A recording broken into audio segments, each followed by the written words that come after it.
And the second mini-boss of the Snowhead Temple is, insert drumroll, Wizrobe, again! This particular mini-boss gets recycled a few times throughout this game, which is unfortunate, because he's one of the more boring ones in my opinion. Oh well. This time around he has many more warping tiles, as well as a platform that he can appear on top of as well. If he does appear on the upper platform, I recommend you just shoot him with an arrow or a fire arrow, rather than trying to climb up after him, because you'll probably run out of time and he'll hit you!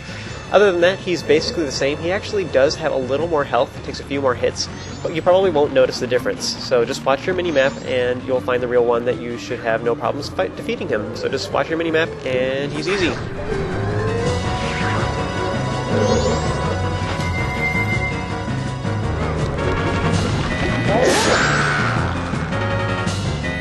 Once he's taken care of, you want to go through the door that opens to find a large, colorful chest that holds the boss key, which will allow us to open the boss door.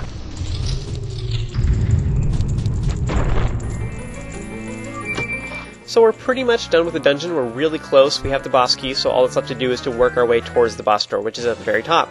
Now, we've pretty much gone through all of the hallways and such too, but you'll notice that there is, in the central pillar in the middle room, there is a suspicious hallway that is blocked, that is filled with snow boulders, and it's blocked off by the central pillar. So there has to be some way to access it. If you look at the central pillar itself, you'll see it has 4 cylinder discs that are a light blue color, and this is because they are made of ice.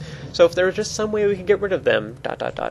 Now that we have the boss key, you want to go out the door and return to the central room. You'll need to go down to the lower level, so here's a shortcut. Turn off to your right and roll off it to reach some stairs. Take them down, and you'll see the lower set of ice cylinders straight ahead. Walk over to them, and Tattle will attempt to make you curious. You want to stand in front of it and then fire punch the ice out of the central pillar. Yay!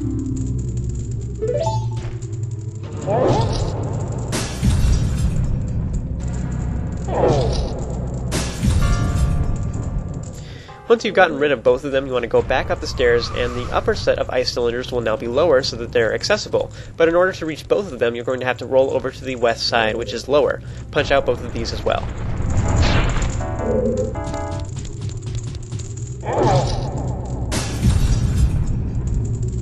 Nice! You want to roll back up now, and you can finally get on top of the central pillar itself, now at a lower level than before, allowing you to access the snow boulder-filled hallway. Before we go in there, there's actually the last stray fairy in the dungeon we can get. If you've been following along with me, you should have 14. And if you use your start menu and look at your map, you'll see there's one more chest remaining in the northwest corner of this room, one floor down. Use your lens to see the hidden alcove. There's a couple different ways to get there, but my recommendation is this. Okay, looks easy, right? Let's watch it again in slow motion, so listen carefully, face towards it, hold in A, roll forwards, and let go of A now, but keep holding forward. This way you don't bonk into the wall. You'll slide along the wall instead and land inside the alcove. Ta-da! And that wasn't so bad, now was it? So open the chest to get the stray fairy, and in the past I have recommended using the Deku mask and spinning off the same ledge, but you have to do it just right, and sometimes you miss. I think this way is a little more reliable as long as you know what you're doing.